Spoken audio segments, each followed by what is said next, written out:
Добрый день, вы смотрите телеканал АТР, в эфире Прайм Мацарский, и я, Юрий Мацарский.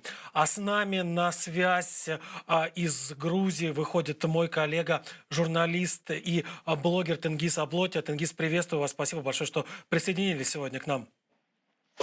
Добрый день. Вы знаете, нет важнее вообще сейчас истории, как мне кажется, по крайней мере, на постсоветском пространстве, чем выборы, прошедшие в Грузии в минувшую субботу, 2 октября. Хотя при этом это были так называемые муниципальные выборы, в ходе которых выбирали не президента, не парламент, который потом формирует общенациональное правительство, а выбирали мэров и депутатов народных советов. Я вот прежде чем мы перейдем дальше к разговору, попросил бы вас в нескольких словах объяснить, почему же вышло так, что в принципе-то обычно не самые значительные, не самые важные муниципальные выборы вдруг стали для Грузии и для значительной части постсоветского пространства, повторюсь, процитирую сам себя, таким важным событием.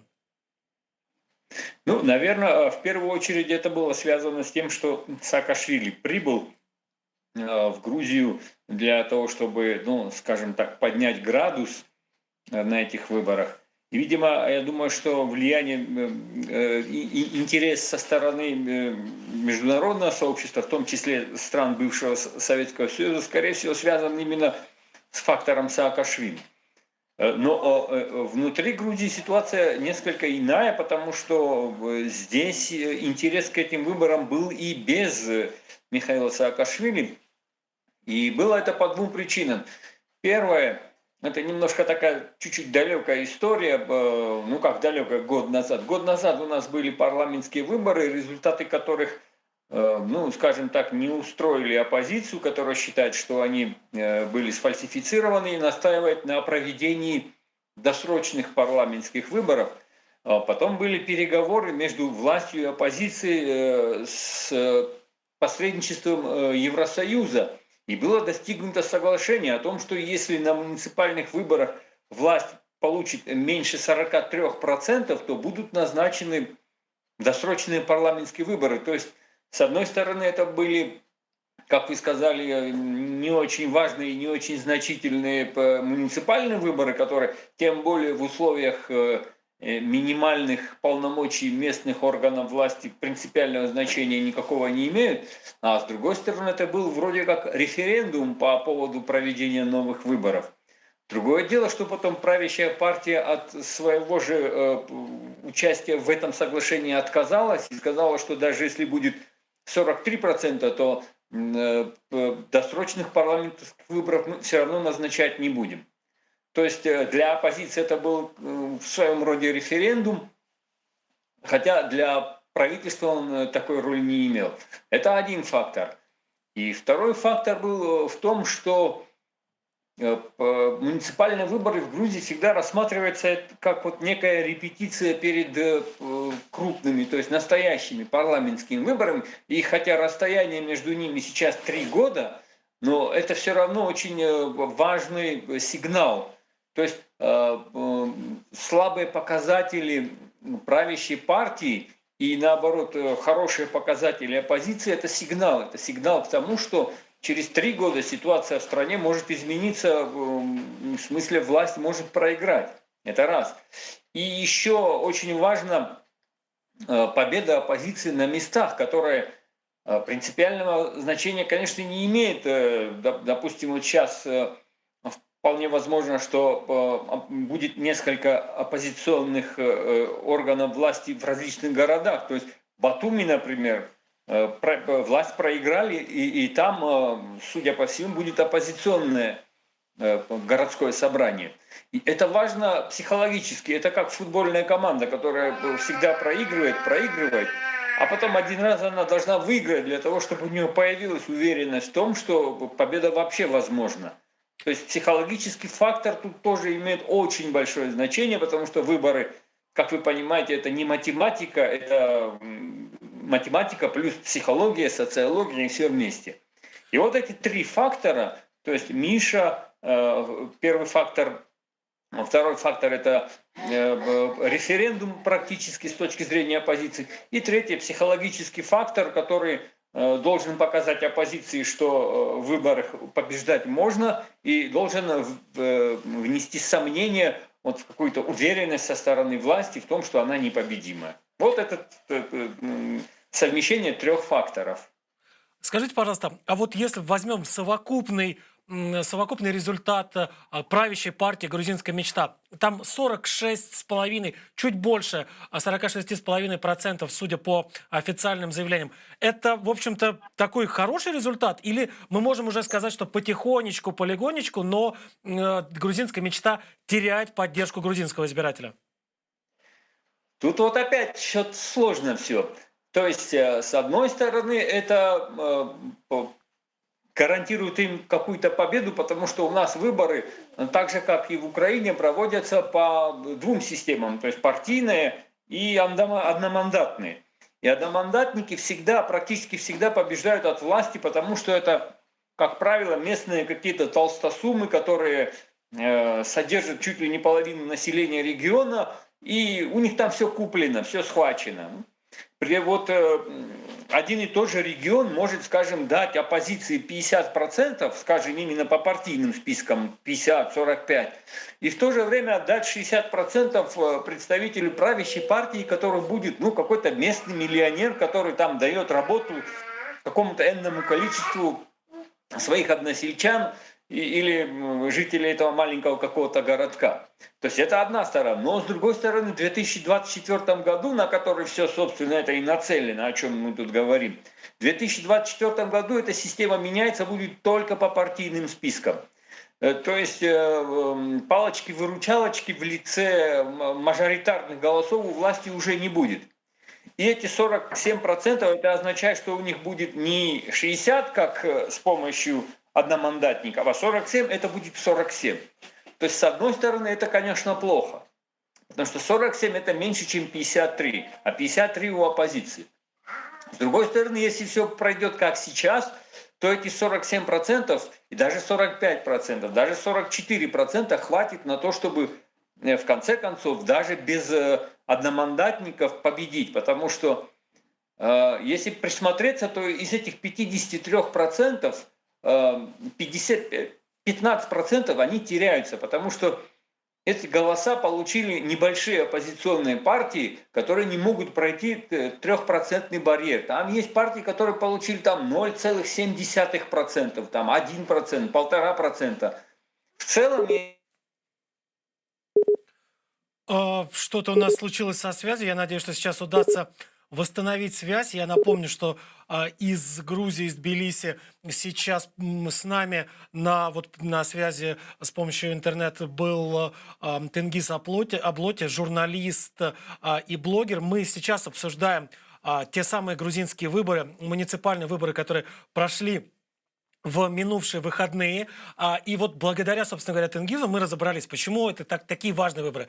Потому что оппозиция всерьез рассчитывала на то, что эти выборы, на которых, в принципе, избираются мэры и депутаты местных советов, смогут стать неким таким референдумом о доверии или недоверии к более высоким органам власти. В первую очередь речь идет о парламенте, и формируемом путем голосования в этом самом парламенте правительства. То есть позиция считала и договорилась с властями о том, что если вы набираете меньше 43% голосов, то, собственно говоря, мы назначаем новые парламентские выборы, и по итогам которых вот та самая партия «Грузинская мечта» может уже, наверное, и не быть более правящей партией.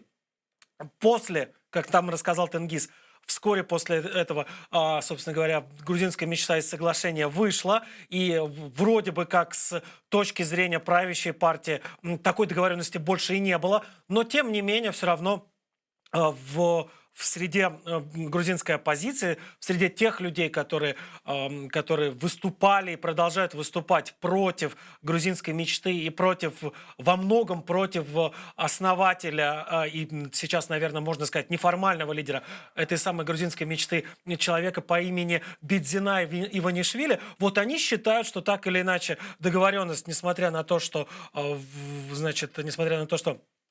власть от нее отказалась, продолжает действовать. Я вот на минувших выходных как раз... Тенгиз, рад вашему возвращению. Хотел у вас вот какой момент уточнить. Скажите мне, пожалуйста, я был как раз в день выборов, еще пару дней после этого в Грузии, в том числе в Тбилиси, и выслушал самые разные мнения насчет Михаила Саакашвили и его, насколько я понимаю, главного политического конкурента, как сказали бы англоязычные ребята, его немезиды Бедзины Иванишвили. Скажите, пожалуйста, насколько оправданы обвинения со стороны представителей оппозиции, со стороны избирателей Саакашвили и его партии в адрес Бедзины Иванишвили в том, что он пророссийский, а то и российский политик? Насколько стоит верить таким, в общем-то, очень серьезным обвинениям? Ну, в этом есть некоторое преувеличение. Дело в том, что он не пророссийский, он про, как бы это сказать, про сам себя. То есть у него нет идеологии, у него нет каких-то особых взглядов. Для него что Запад, что Россия какого-то принципиального значения не имеет. Для него принципиальное значение имеет на данном этапе сохранение своей власти. Пока Запад не препятствует ему. Пока он большой везунчик, и, в общем, ему прощается практически все. Поэтому у него пока сейчас нет причин для радикального разворота в сторону России, тем более, что значительная часть его капитала, хоть и была заработана в России, но размещена она на Западе. То есть, если он завтра открыто пойдет против Запада, начнет здесь в Грузии там устанавливать настоящую диктатуру, не то, что сейчас там какие-то неловкие попытки кого-то запугать, а вот по-настоящему, да, вот такой хороший, здоровый путинизм, если он начнет строить, то вы же понимаете, что Иванишвили это не Путин, и если Путину это прощают, потому что за его спиной стоит 145-миллионная ядерная страна, то Бедзине этого никто не простит, и он под санкции залетит через 5 минут. А у него все огромные капиталы, они вложены именно в западные акции. То есть и в России тоже, понятно, но там речь идет о миллиардах. Там на сколько-то миллиардов у него в России, сколько-то миллиардов у него на Западе, мы сейчас точно не знаем, но в любом случае потерять их ему неохота. Поэтому ему приходится вот как-то сидеть на двух стульях. То есть, с одной стороны, у него задача не обидеть Россию. И поэтому он делает все для того, чтобы именно не обидеть Россию, то есть не предпринимает никаких действий, которые могут, скажем, не понравиться России. При этом, скажем, Грузия продолжает принимать участие в стратегических проектах, которые Россия оценивает как антироссийские. Имеется в виду все эти газопроводы, нефтепроводы. То есть, ну такая, то, что есть реально прозападные, да, кроме декларативных заявлений о том, что мы вступаем в НАТО, потому что на самом деле мы прекрасно все понимаем, что мы никуда не вступаем. И вот поэтому вот у него с одной стороны такая задача не испортить отношения с Россией, не дать ей как бы аргумента для того, чтобы, скажем, отменить экономическое сотрудничество в первую очередь, потому что войной сейчас Россия уже не пойдет, у нее другие приоритеты. С другой стороны, не испортить отношения с Западом, потому что Запад реальный союзник, Запад очень помогает грузинской мечте выстоять, выжить, скажем, это и финансовая помощь, и политическая, и какая угодно. И третье, то, что у него значительная часть капитала, она именно в Европе. И поэтому ему приходится как-то вот учитывать интересы всех сторон, лоббировать как-то вот. И поэтому иногда это очень кажется в том числе, что это выглядит как пророссийская ориентация. Хотя на самом деле это ориентация на сохранение власти вот путем вот такого учета интересов всех сторон, да так, чтобы никого не обидеть, так, чтобы и Путина не обидеть, так, чтобы и европейцев с американцами не обидеть. И чтобы при этом как-то вот свое положение сохранить. Поэтому я не могу сказать, что он однозначно пророссийский, как это утверждается, потому что если бы он был пророссийский, если бы для него мнение Запада не имело никакого значения, я вас уверяю, кроме Саакашвили уже половина оппозиции сидела бы в тюрьме. И не было бы никаких оппозиционных телекомпаний, был бы настоящий, реальный путинизм, они вот та вот какой-то квази-диктатура, которая, ну, даже диктатурой ее назвать нельзя. А Сам тот зачем, факт, что Тенгиз, скажите, пожалуйста, а зачем сейчас Иванишвили и, в принципе, Грузия, Россия? Это важный экономический партнер, которому не смогли найти замену даже спустя много лет после начала оккупации Абхазии и Цхинвальского региона? Или какие-то еще есть другие соображения, по которым не очень хочется портить отношения с Москвой? ну, первое, это нежелание снова иметь, ну, скажем, не войну, война вряд ли будет, но какое-то горячее противостояние с Россией, так, то есть какие-то более жесткие действия со стороны Москвы, это не обязательно полноценное вторжение, потому что вторгаться уже некуда. Все, что можно было, они вторглись, а теперь Россия не будет вторгаться на чисто грузинские нелояльные территории. Это примерно то же самое, что Россия вторгалась в Львовскую область. Да, она этого делать не будет, даже если будет такая возможность, потому что ну, не нужен им Львов, там нелояльно, да, население. Это одна сторона, но испортить жизнь может там бомбы бросать куда не надо, там, или еще что-то. Ну, в общем, способов жесткого противостояния с Грузией у России достаточно много, даже без открытых военных действий. Ну и второе, да, экономические отношения, к сожалению, виноделие в настоящее время по-прежнему на 60% зависит от российского рынка. Насчет туризма все не так просто, потому что туризм, он тоже очень зависим от России. Но туристический поток из России, он как-то вот, он сам по себе. Это есть у Грузии отношения с Россией, нет у Грузии отношений с Россией, это практически никак не влияет. Вот, например, сейчас у нас нет ни авиационного сообщения с Россией, ни сухопутного, а туристы все равно приезжают. То есть туристический сектор, он вроде бы, да, это Россия, и власти вроде бы имеют какие-то рычаги для того, чтобы его приостановить. Но реально эти рычаги не работают, и туристы все равно в каком-то, причем приличном количестве приезжают, не имея ни дипломатических отношений, не имея ни даже авиационного сообщения, ни даже автомобильного сообщения. Поэтому туризм, конечно, всех беспокоит, но при этом все понимают, что в туризме обвала не будет. В отличие, скажем, от виноделия, где именно 60% это очень высокий показатель, на этих 60% существует половина целого региона. Это сейчас довольно процветающий регион Кахетия. Там самый высокий уровень жизни в сравнении с остальными регионами. Там села, крепкие села, в которых сельское население никуда не бежит, в отличие от, скажем, других регионов, где в селах практически молодежи не осталось, а в Кахетии молодежь в селах живет, потому что там относительно процветание какое-то есть. И на 60% это виноделие зависит от России. Ну, плюс там еще другие факторы есть. Примерно там винный туризм, который также от российских туристов зависит. Но, как мы уже выяснили, российский туризм не зависит от российской политики. Тенгиз, Ну, хочу вас уточнить. Мне кажется, это очень важный вопрос для понимания, в том числе и для понимания украинцами и жителями временно оккупированных Россией украинских территорий, вообще самого процесса взаимоотношений между оккупантом и оккупируемым.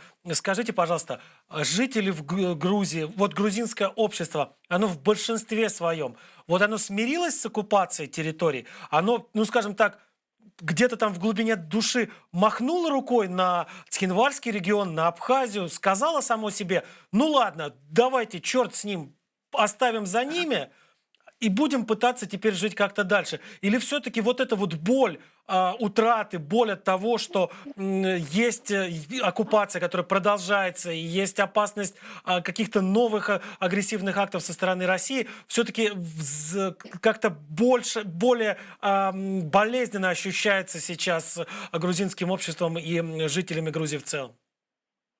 Ну, во-первых, не надо забывать, что грузинская оккупация намного, скажем так, более возрастная, то есть более старая, чем украинская. Так, в Украине это все началось в 2014 году, это все пока свежо, вот-вот, это вот вчера было. А у нас это было в 92-м году. Выросли, поколения выросли, которые вообще не знают, где эта Абхазия находится. Так? Им уже по 20, по 25 лет. Я сам из Абхазии, у моего брата две дочери, 20 лет и 22 года. А они не знают, для них это Абхазия, это что-то, о чем им рассказывали родители, даже отец, потому что мать у них тбилисская. То есть выросло целое поколение. Это вот примерно то, что в Украине будет в году так, в 2035. Вот я думаю, вы понимаете, что настрой украинцев, живущих в 2035, будет в отношении, скажем, Крыма или Донбасса совсем не тот, что сейчас. Но я Потому очень что надеюсь, что к пройдет... тому времени не будет оккупации. Я очень надеюсь, что к тому времени освободят и не только Крым и Донбасс, но и Абхазию освободят, и Цинвальский регион освободят. Вот по этому поводу я должен сказать, что в Грузии не то чтобы смирились с этим, в Грузии понимают, что эта проблема ушла в долгий ящик. У Грузии нет тех возможностей, которые есть у Украины. Украина большая страна, в конце концов, если вот очень даже так вот утрировать, то у нее есть какие-то возможности, чтобы хотя бы вооруженным путем хоть что-то сделать, потому что размеры играют в этом деле очень большое значение.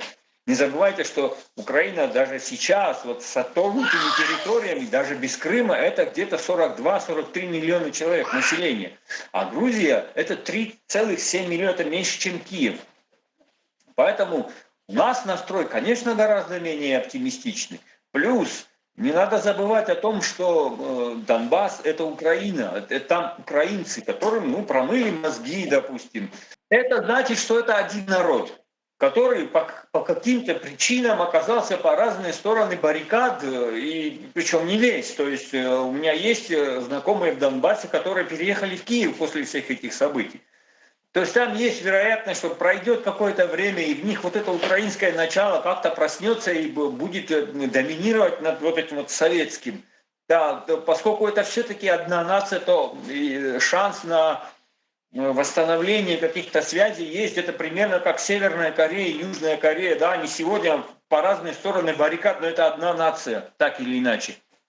В отличие от Украины, в Грузии конфликт это разные народы. Абхазы это другой народ, осетины это другой народ, грузины третий народ. У них общего есть, примерно вот на таком уровне, что, скажем, какие-то смешанные браки и так далее, но это абсолютно разные народы с разной психикой и с разными представлениями о том, что им дальше делать. И плюс к этому возможности, как я уже повторил, у Грузии далеко не те, что у Украины. И контроль над этими территориями гораздо более жесткий. Там Россия открыто работает, там не гибридная война, которая в Украине. Да, там стоит российская военная база, там если что-то случится, то это не будет та ситуация, что российские солдаты там будут идти за спиной, а впереди будут какие-то шахтеры, а россияне будут за их спинами стрелять, и потом придется там выискивать их телекамерами, где-то откуда с какого-то угла снимать и так далее. Как было в 2014-м. Они идут прямо открыто, авиация, артиллерия, всем как полагается. Если для Украины это проблема с ее 40 миллионами населения, то для Грузии с ее 3,7 миллионами это не проблема, это просто вот надо понять, что это не будет в ближайшее время. В ближайшие десятилетия мы понимаем, что абхазский вопрос закрыт, и с этим надо смириться, не смириться в принципе. Да? Вот как мы эту ситуацию рассматриваем примерно как евреи рассматривали Святую Землю после того, как их изгнали из Иерусалима, из Израиля, со времен Римской империи. Да? То есть мы понимаем, что это игра в долгую. Да? Это может там на это потребоваться десятилетия, а может это и никогда не случится. Да? И вот отношение к этой территории сейчас уже вот у грузин скорее как у евреев того времени к нынешней территории Израиля, как это нечто, вот какая-то цель, которая должна быть возвращена. Но при этом это не должно как-то отражаться на повседневной жизни, потому что это очень далекая стратегическая цель, ну а жизнь продолжается. Жизнь, В жизнь, этом про- отличие от жизнь Украины. Жизнь продолжается, в том числе и политическая жизнь продолжается. Я читал вашу колонку на сайте «Эхо Кавказа», посвященную как раз возвращению Михаила Саакашвили в Грузию. Скажите, пожалуйста, вот я так понимаю, что Михаил Саакашвили, вопреки тому, что говорят его однопартийцы, не до конца просчитывал все риски и, наверное, действительно не ожидал того, что произойдет. Или все-таки это была какая-то, ну, такая целенаправленная акция? Я приеду, меня арестуют, меня покажут в наручниках перед камерами для того, чтобы что? Вот для того, чтобы что, это как раз и непонятно, потому что я знаю образ мысли фанатичных сторонников Миши, у меня их очень много друзей в соцсетях. Они, я не знаю, они то ли уверены, то ли они пытаются сами себя убедить. У них какой-то аутотренинг, что вот они говорят, что вот у меня все в порядке, у меня все в порядке, от этого у них действительно будет все в порядке. Они сами себя убеждали, что вот когда Миша приедет, там пол Грузии выйдет на улицу, а если его арестуют, то тогда еще вторая половина выйдет на улицу, что это будет это всенародный бунт, это будет революция и так далее.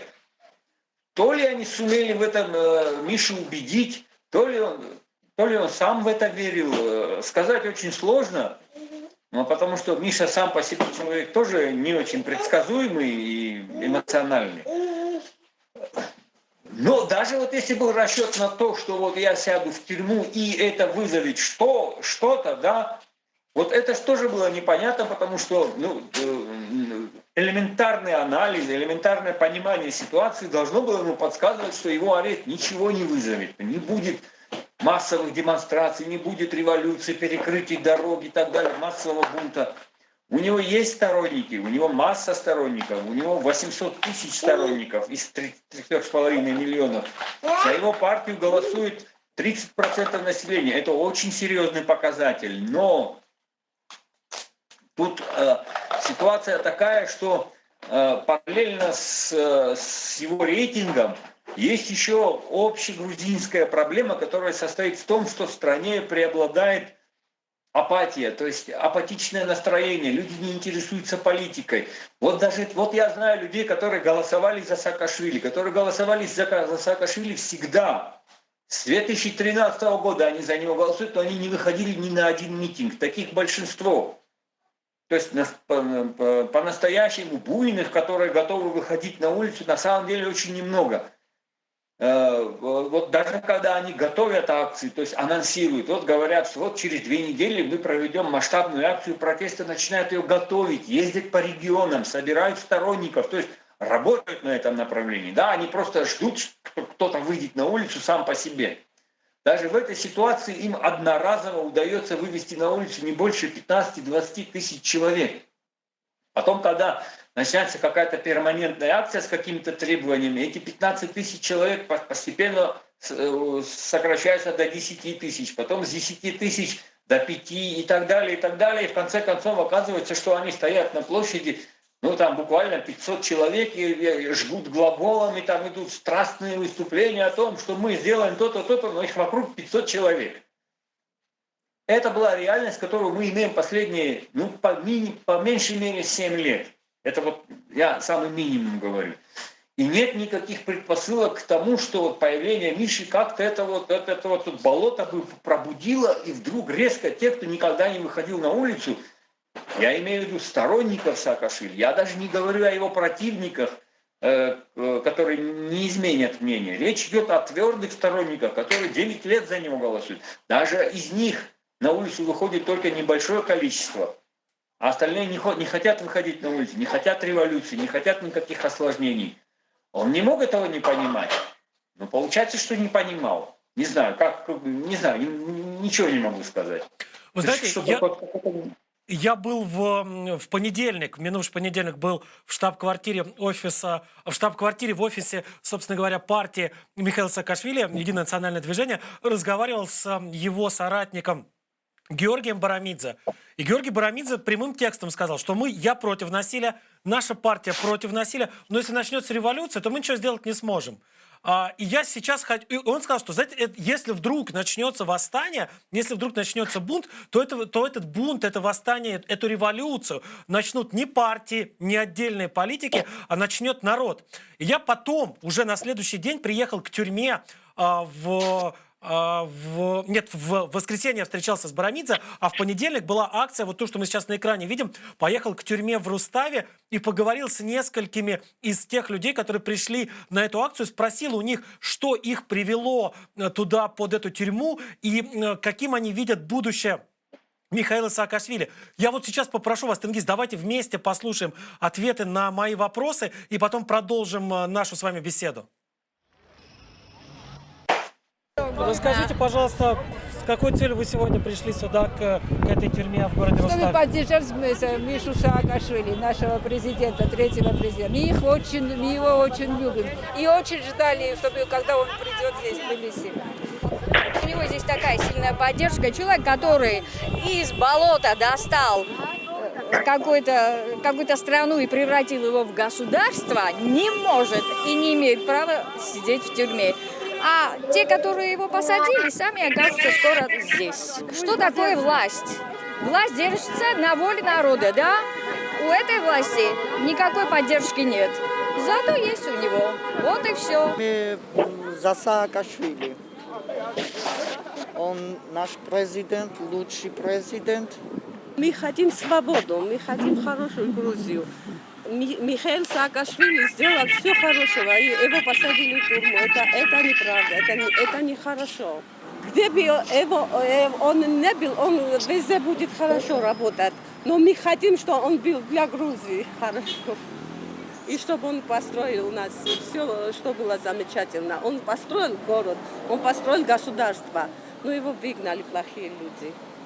Но мы все сделаем, чтобы он вернулся. Вот есть какое-то такое ощущение, что вот борьба, по крайней мере, когда говоришь, естественно, когда говоришь только со сторонниками Михаила Саакашвили, что есть какая-то борьба абсолютного зла и абсолютного добра. И вот Михаил Саакашвили воплощает это абсолютное добро, а, собственно, Бидзина Иванишвили воплощает это абсолютное зло. В какой момент это произошло? И что способствовало такой поляризации грузинского общества? Ну, поляризация, особенно в политике, она характерна для всех слаборазвитых обществ, в том числе и для грузинского. Это было с самого начала. Это было еще в тот период, когда Саакашвили был у власти. Тогда была абсолютно противоположная, но ровно точно такая же картина. Вот точно так же выступали и рассказывали про то, какой Миша дьявол, что он там откусывает груди у женщин, и что там его жена торгует органами заключенных. Это немыслимые вещи рассказывали, причем они же не просто рассказывали, по ним же было видно, что они в это искренне верят. И вот это сейчас все точно так же, только наоборот. Сейчас сторонники Саакашвили рассказывают про то, что Бидзина хочет продать Грузию, там, уничтожить ее население, сдать ее России и так далее, и так далее. Реальность, конечно, где-то посередине. Бидзина Иванишвили, конечно, никудышный руководитель. И самое правильное, что можно сделать в его партии, это выкинуть их пинком под зад. Это было бы самое лучшее. Но на роль всеобщего тотального зла он, конечно, это для него это слишком крупно, он слишком мелкий для этого. И его мелкота, кстати, и есть в каком-то смысле проблема, потому что когда политик не ставит перед собой больших целей, не ставит перед собой цель прыгнуть выше головы, он и не прыгнет, и ничего в итоге не будет. Ну, то есть я это к тому, что поляризация – это, к сожалению, составная часть грузинского политического климата. И то, что вы сейчас видели, это обычная, нормальная картина для грузинской политики. Скажите, пожалуйста, а как же так вышло, что партия, которая никудышная, которую нужно пинком под зад гнать из политики и от управления страной, получает почти половину процентов голосов на местных выборах? За счет чего? Каким образом эта партия убеждает людей, принуждает, может быть, не знаю как еще, людей голосовать за себя?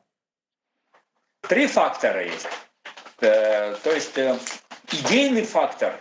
То есть, любая политическая партия должна у любой политической партии должна быть какая-то идеология, да, это не может без этого.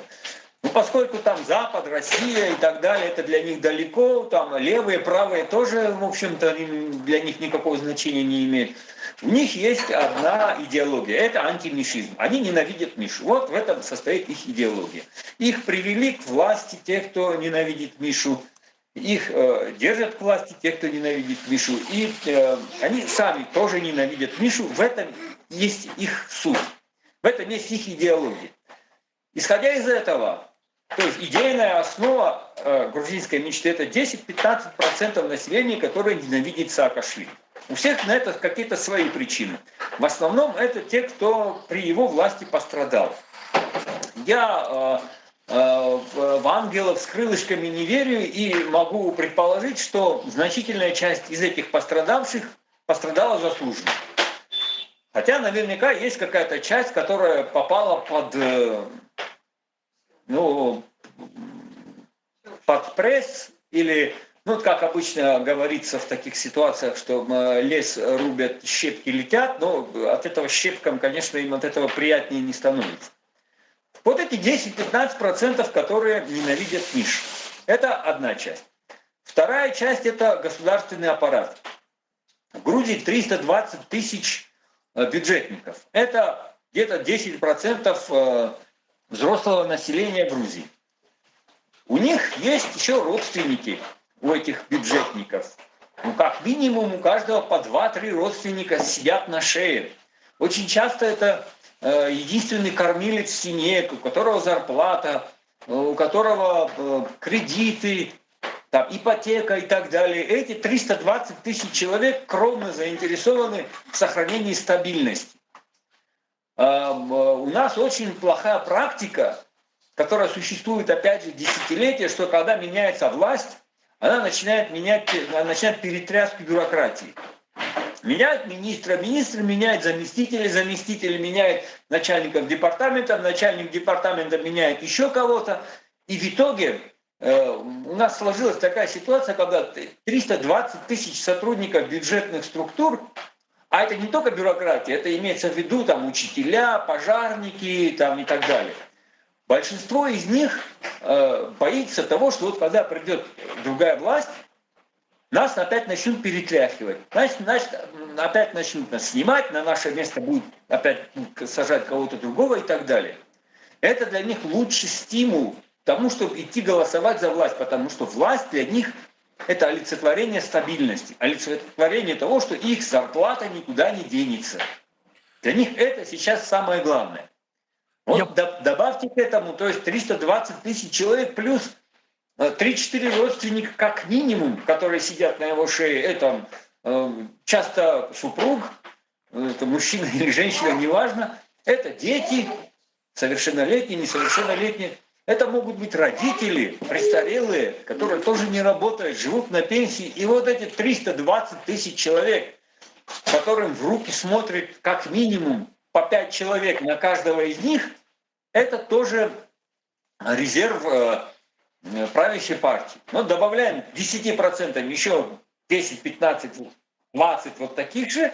И плюс третье, есть еще плюс к этому категории, которые вообще на все наплевать, которые просто покупаются, которым можно принести, скажем, килограмм картошки, и они будут голосовать за того, кто даст на килограмм картошки больше. И четвертая категория – это криминал. В Грузии есть явление, которое я называю околокриминалом. То есть это не обязательно преступники, но это люди, которые живут преступным образом жизни, подражают преступникам, говорят как преступники, у них менталитет преступный, но часто сами преступниками не являются. Эта категория подвергалась очень большим преследованиям при Саакашвили, и они его ненавидят страшно. И вот эта вся преступная, околопреступная, вот эта вся шваль голосует за грузинскую мечту. Плюс криминалы, которым они обещают, ну, хотя бы то, что они смогут спокойно жить, на улицу выходить. Им говорят, что вот вы голосуете за власть, а за это мы не будем вас арестовывать, скажем, за употребление наркотиков, допустим. Или вот пойдут к какому-то криминалу и скажут, вот у тебя есть друзья, которые в тюрьме сидят, мы им скостим срок, если ты приведешь нам 10 человек, которые будут за нас голосовать.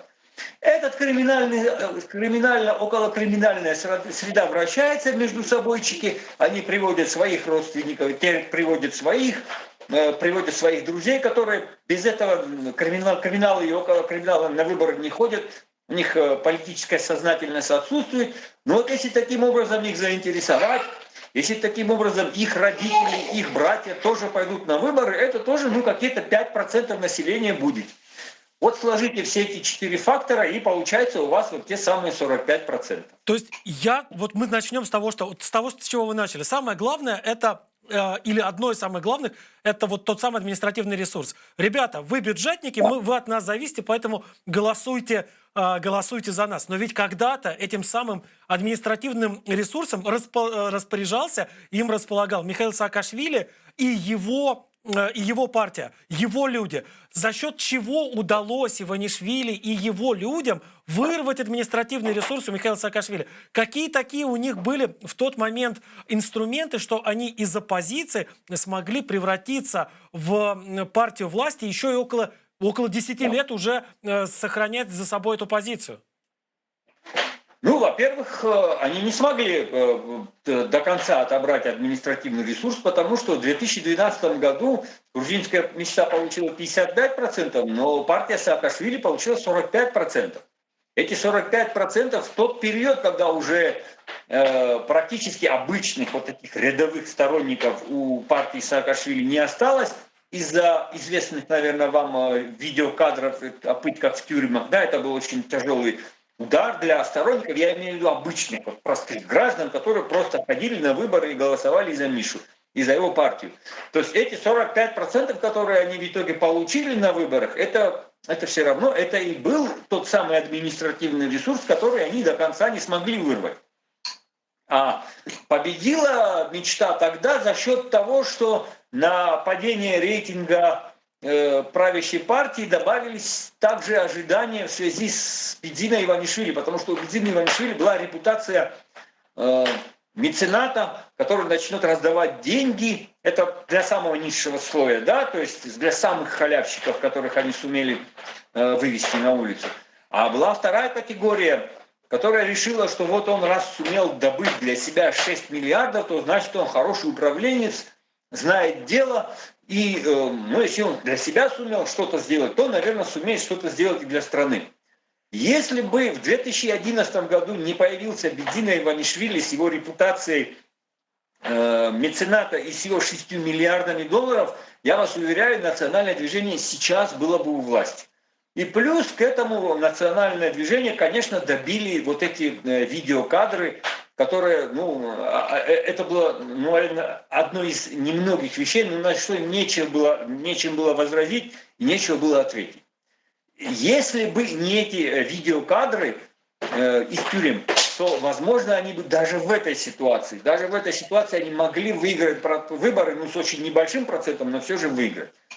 То есть деньги Иванишвили плюс его репутация мецената и человека, который хорошо знает дело, и плюс этот компромат о пытках в тюрьмах, вот это были два фактора, которые в конечном итоге власть Саакашвили добили, но даже в этой ситуации этот административный ресурс ему практически остался предан, потому что он дал ему 45% на этих выборах. Самый последний вопрос вам задаю, Тенгиз. Скажите, пожалуйста, почему до сих пор не появилась какая-то третья сила всерьез способная, или идеология всерьез способная претендовать на власть? Почему идет борьба за кресло, почему идет борьба за голоса между вот теми лагерями, которые мы можем условно назвать, поправьте меня, если я неправильно назову, мишисты и антимишисты? И что же должно такое произойти с грузинским обществом, с грузинской экономикой, с Грузией в целом, для того, чтобы такая какая-то третья сила, реальная третья сила, действительно какая-то потенциально способная взять власть, все-таки появилась бы? Но дело в том, что в Грузии политика, она ведь не основана на идеологиях, на программах и так далее. Она глубоко персонифицирована, как в любой отсталой стране. И, к сожалению, как в большинстве странах постсоветского пространства. То есть партия как таковая и ее идеология, может, она и есть формально, они там себе пишут, какую-то идеологию. Это всегда противостояние каких-то персон. Да? Это всегда или, скажем, Зviad против Шеварднадзе, Шеварднадзе против Миши, Миша против Шеварднадзе, Бедзина против Шеварднадзе, Бедзина против Миши, Миша против Бедзина. То есть, и, собственно говоря, даже вот такой вопрос, как, скажем, популярность грузинской церкви, да, вот вроде бы такая вещь, считается, что 90% рейтинга. На самом деле 90% рейтинга церкви в Грузии — это 90% рейтинга ее настоятеля, популярного Ильи II. Не будет Ильи II, не будет рейтинга в церкви. То же самое. Рейтинг грузинской мечты держится на персональном рейтинге Бедзины Иванишвили, а рейтинг национального движения на личном рейтинге Саакашвили. То есть до политики, до политических баталий, до политических партий грузинское общество пока не доросло. И последнее, третья сила все-таки появилась, какой-то контур третьей силы все-таки появился. Имеется в виду бывший премьер-министр при правительстве Бедзины Иванишвили, один из его самых верных соратников, Георгий Гахария, который создал свою партию и смог увести у грузинской мечты ту часть избирателей, которая недовольна мечтой, но в то же время не хочет голосовать за оппозицию. В принципе, это и есть третья сила, и до 2024 года у нее есть все шансы увеличить свое влияние, потому что она создана всего 3 месяца назад, а она уже получила 8%. Так что мы можем сказать, что третья сила есть. Другое дело, насколько она масштабная и насколько у нее есть возможности для победы в выборах. Но факт, что третья сила уже появилась.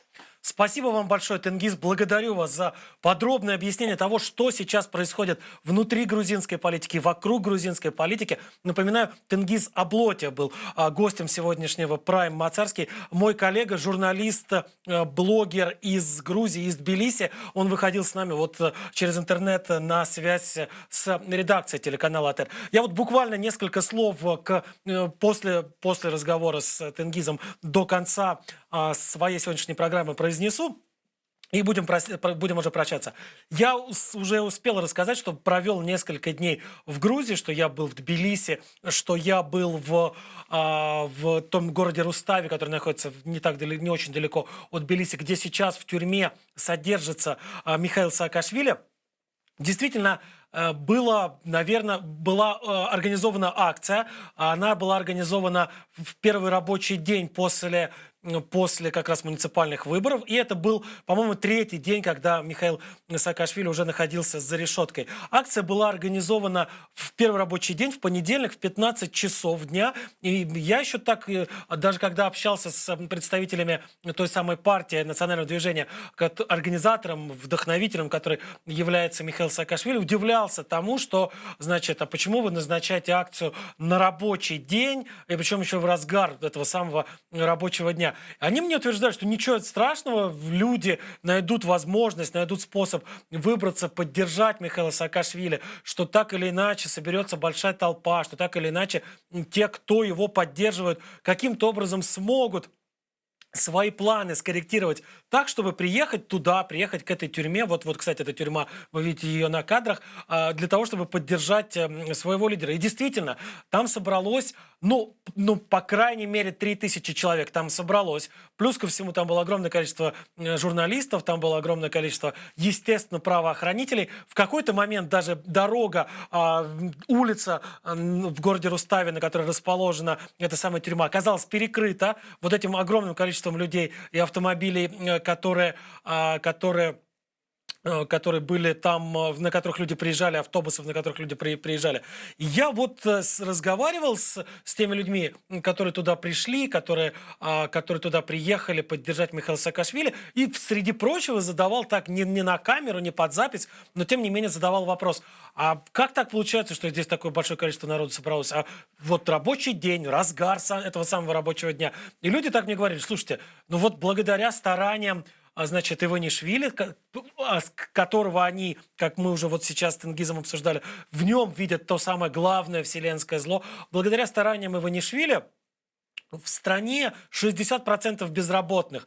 И вот огромное количество людей, которые сюда приехали, огромное количество тех людей, которые здесь собрались, они здесь ровно потому, что у них нет работы, им некуда ходить в рабочий день, в самый большой разгар рабочего дня. Это вот, значит, благодарите Иванишвили, была бы у людей работа, наверное, не пришли бы они поддержать главного соперника действующей власти. Что, в общем, как мне кажется, если правдиво, то правдиво только отчасти. Почему? Потому что я не очень верю в то, что безработные люди могли бы приехать на автомобилях в таком количестве, которые просто бы перекрыли движение в городе. Действительно, просто в какой-то момент стало не хватать обочины для того, чтобы парковать все те автомобили, которые приехали, владельцы которых приехали на эту акцию, и эти автомобили начали парковать в несколько рядов, и они забили вот проезжую часть полностью. Странно слышать, что это вот безработные люди. Не очень в это верится. И вот еще что хочу сказать вот по поводу того, что Тенгиз Аблоти рассказал о пытках в тюрьмах.